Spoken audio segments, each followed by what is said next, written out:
Bonjour de Naples Fantastique. Voici la série qui continue concernant les expressions idiomatiques italiennes. Essere il braccio destro di. Être le bras droit de.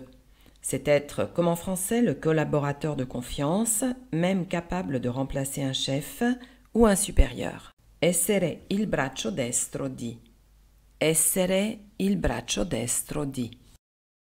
Dare un dito e prendere il braccio. Donner un doigt et prendre le bras.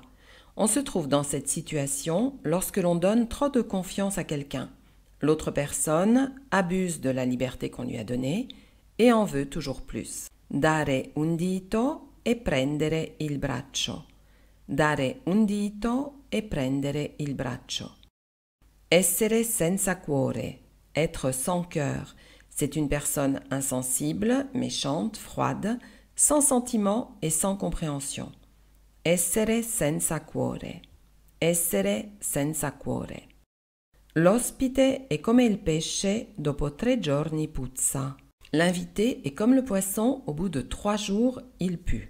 Pluton, Plauto, disait qu'un invité devenait odieux après 3 jours de séjour chez une personne.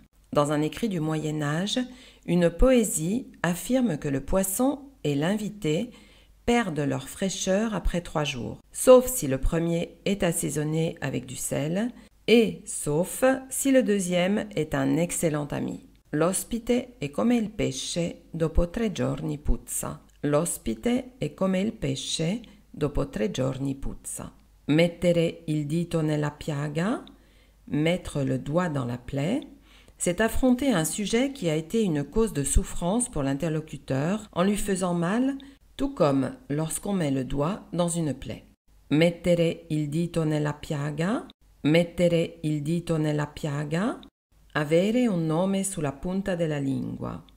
Avoir un nom sur le bout de la langue. C'est être sûr de savoir quelque chose, mais que l'on n'arrive pas à trouver l'information en ce même moment. Avere un nome sulla punta della lingua. Avere un nome sulla punta della lingua.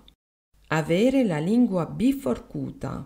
C'est avoir la langue fourchue. C'est être un menteur, perfide et sournois. C'est le genre de personne qui colporte des rumeurs. Les scientifiques parlaient de la langue fourchue des serpents, capable de distinguer plusieurs objets en même temps. Avere la lingua biforcuta. Avere la lingua biforcuta.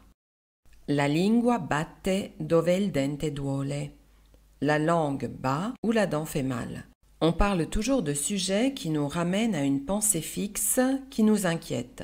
Cette expression dérive d'une variation du latin médiéval. La lingua batte dove il dente duole. La lingua batte dove il dente duole. Ti fischiano le orecchie. Exactement. Te siffle les oreilles. En français, tu as les oreilles qui sifflent. Quand quelqu'un parle de toi quand tu n'y es pas, en bien ou en mal. Pendant l'Antiquité, la croyance était que si le sifflement était dans l'oreille droite, on parlait en bien de nous. Ti fischiano le orecchie. Ti fischiano le orecchie. Pour terminer, tirare le orecchie a qualcuno.